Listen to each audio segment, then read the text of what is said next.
ዛሬ ክርስቲያኖ ሮናልዶ በዓለም ላይ ከሚታወቁ ሰዎች አንዱ ነው። በሚሊዮኖች ሰዎች ይወደዳል፣ በቢሊዮኖች ደግሞ ይታወቃል። ግን ከዝናው ከሀብትና ከዋንጫው በፊት እሱ አንድ ትንሽ ደሴት ላይ የሚኖር ድሃ ልጅ ነበር። አንድ ህልም ብቻ ነበረው፣ በዓለም ላይ ምርጥ እግር ኳስ ተጫዋች መሆን። ይህ የክርስቲያኖ ሮናልዶ የትግል የመስዋዕትነትና የስኬት አስደናቂ ታሪክ ነው። ክርስቲያኖ ሮናልዶ ዶስ ሳንቶስ አቬይሮ በየካቲት 5 ቀን በ1985 በፖርቹጋል ማዴይራ ደሴት ተወለደ። ቤተሰቡ ባለጠጋ አልነበረም። አባቱ በአካባቢ ክለብ የሚሰራ ሲሆን እናቱ ቤተሰቡን ለመደገፍ በጣም ትሰራ ነበር። ከልጅነቱ ጀምሮ ሮናልዶ እግር ኳስ ከሁሉም ነገር በላይ ይወድ ነበር። ለሰዓታት ይለማመድ ነበር። በ12 ዓመቱ የህይወቱ ትልቅ ውሳኔ ወሰነ። ቤተሰቡን ትቶ ወደ ሊዝበን ሄደና በስፖርቲንግ ካፕ የልምምድ ትምህርት ቤት ገባ።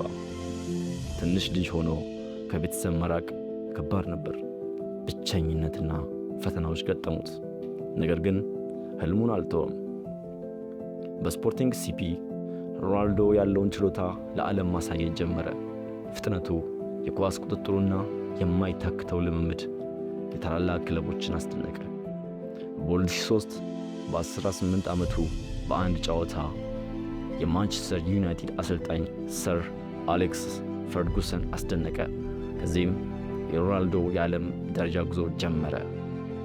በማንቸስተር ዩናይትድ ሮናልዶ ከተስፋ ሰጪ ወጣት ወደ ዓለም ደረጃ ተጫዋች ተቀየረ። እሱ የሚያሻሽለው የግብ የማስቆጠር ችሎታ፣ ፍጥነት፣ የኳስ ቴክኒክ፣ የአካል ብቃት ነበር። በ2008 የመጀመሪያውን ባላንዶር አሸነፈ። በ2009 ሮናልዶ ወደ ሪያል ማድሪድ ተዘዋወረ። ይህ የህይወቱ ታላቅ ዘመን ነው። ብዙ ግቦችን አስቆጠረ፣ ብዙ ዋንጫዎችን አሸነፈ። በእግር ኳስ ውስጥ ስሙን አስመዘገበ። ከሊዮኔል ሜሲ ጋር ያደረገው ውድድርም የእግር ኳስ ታላቅ ታሪክ ሆነ።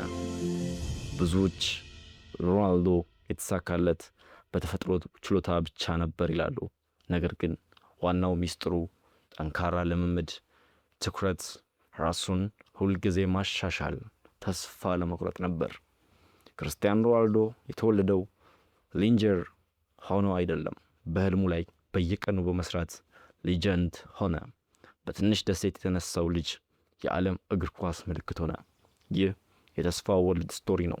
ታላላቅ ታሪኮችን ወደ ህይወት የምናመጣበት ቦታ። ፎሎው፣ ላይክ አይለያችሁ።